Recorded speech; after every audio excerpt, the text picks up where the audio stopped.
অসমৰ ইতিহাসত এনেকুৱা কিবা তথ্য আছে নেকি? কতোতো এনেকুৱা তথ্য নাই। কিন্তু এই কথাবিলাক আমাৰ মূৰত সোমাই দিয়া হৈছিল। আৰু আজি কিছুমান অসমীয়া মানুহে মোকেই ক'ব যে হিমন্ত বিশ্ব শৰ্মাই কৈ দিলে শংকৰ আদান নাই বুলি। হয়, মই কৈছো, অসমৰ মুখ্যমন্ত্ৰী হিচাপে কৈছো, শংকৰ মাধৱ আছে, শংকৰ আদান অসমত নাছিলে। শংকৰদেৱৰ প্ৰপন্ন শিষ্য মাধৱদেৱ আছিলে। হয়, আছে আদান ভূমি, নিজৰ জাগাত আছে। শংকৰ আৰু আদানক সংলগ্ন কৰি আমাৰ যুঁজখন দুৰ্বল কৰিব নালাগে। লাচিতৰ লগত বাঘ হাজৰিকাক থিয় কৰি আমাৰ যুঁজখন দুৰ্বল কৰিব নালাগে। কোনোবা যদি বাঘ হাজৰিকা আছিলে তেওঁ নিজৰ জাগাত থাকক, কিন্তু আমি লাচিতক চাব বিচাৰো যে মোগলক পৰাজিত কৰা এজন বিশ্ব বিজয়ী ব্যক্তি হিচাপে, বীৰ হিচাপে।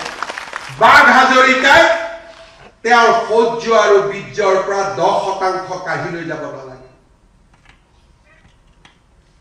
কি বুজোৱা হৈছে যে মোগলক লাচিতে পৰাজিত কৰা নাছিল, বাঘ হাজৰিকাৰ বুদ্ধিতহে লাচিতে মোগলক পৰাজিত কৰিল।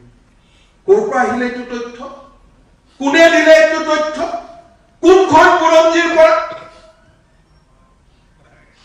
আমাৰ এনেকুৱা ধৰণে কোৱা হয় যে শংকৰ আৰু আদানে দুয়োজনে যেনে মিলি মিলি একেলগে নাৱত ধৰ্ম প্ৰচাৰ কৰি আগবাঢ়ি গৈ আছিল। তেনেকুৱা ধাৰণা কোনে সৃষ্টি কৰিছে?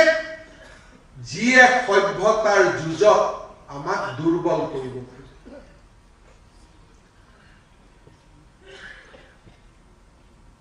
মই একেলগে দুৰ্গা পূজাত যাম, বঙালী মানুহজনো একেলগে দুৰ্গা পূজাত যাব।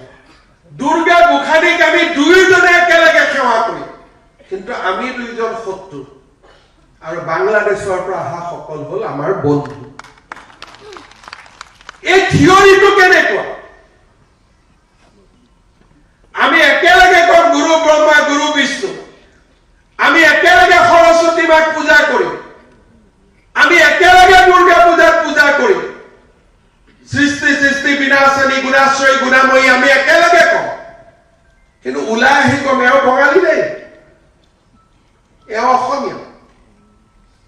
আৰু যিসকলে আমাৰ লগত একেলগে দুৰ্গা পূজা নকৰে, একেলগে নাম নকৰে, পাল নাম নকৰে, তেওঁলোক আমাৰ বন্ধু, কাৰণ আমি শংকৰ আৰু আদানৰ দেশৰ মানুহ। ই কেনে ধৰণৰ পলিটিকেল ডেফিনেশ্যন? ই কি ধৰণৰ ৰাজনৈতিক সংজ্ঞা? জাতিটোক ভিতৰৰ পৰা দুৰ্বল কৰা, সভ্যতাৰ যুঁজত আমাক ভিতৰৰ পৰা দুৰ্বল কৰা, এয়া ষড়যন্ত্ৰৰ বাহিৰে আমি একো নহয়।